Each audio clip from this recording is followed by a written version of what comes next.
Mommy, why is that man rubbing a paper? Don't mind him. Come on, let's go. But the boy continued looking at the raggedy man, drawn to the determined set of his eyes. I said don't mind him. For Christ's sake, don't stare. The boy continued watching him rapidly, his attention broken only once to ask, why? With a grimace of exasperation, the mother steamed by, grabbing the boy and pulling him in her wake as an afterthought. Even so, as he was pulled away, he couldn't help but glance at the man again, trying to see what he saw, to experience what he was experiencing. The topic wasn't broached again until the boy and his mother had put the groceries in the back and were riding home in the station wagon. Jeffrey, sometimes there are things best left alone. Like that hobo? He asked. She continued as if she hadn't heard. Sometimes there are things you just shouldn't mess with. Was that paper bad, Mommy? The question seemed to baffle her. Pursed her lips and stared without seeing at the road ahead. Well, not bad, really, I don't think.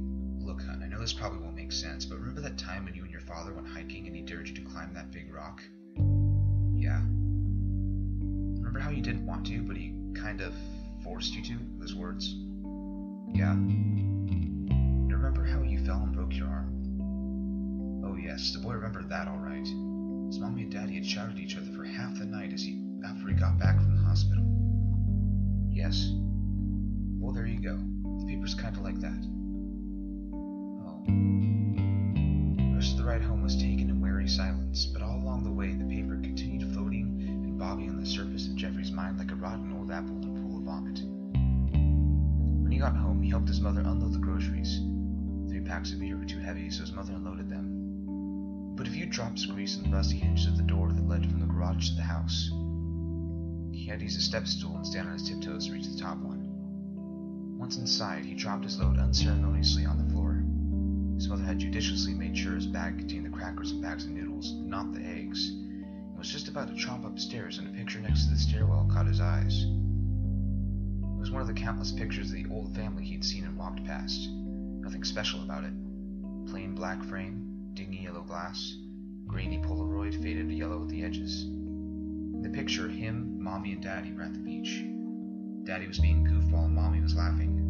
Jeffrey was just being himself with a big cheesy picture smile on his face.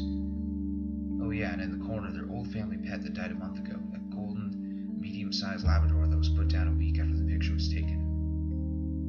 He remembered that day clearly, for that was the day when he first noticed the crack which ran through Cap's lower belly. He hadn't shed a tear or even felt sad when he was told Cap had colon cancer.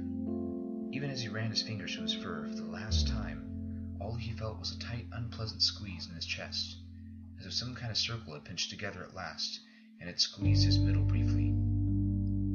His mother had blubbered, of course, and his father made sure to take him out to the dog's grave, and out to Chuck E. Cheese later. But no sorrow had gone through him then, nor did it show itself even briefly when he lay awake in bed that night.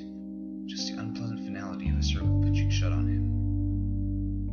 Memory suddenly faded with a bang as Mommy shoved the glass bottles of beer into the cupboard on top of Daddy's old lunchbox. Jeffrey's kindergarten lunch pail tumbled out and got tangled up in Daddy's, but Mommy slammed the cupboard shut regardless and began putting the eatables away. Jeffrey turned and glanced at the picture once more before starting upstairs, feeling those unnameable bands begin closing on his chest once more. From his ankle, the crack that had spread from Cap's belly glimmered a silvery white, the same color as the paper that he'd seen in the hobo's hands, and which he now saw gripped just below the crack in Daddy's forearm.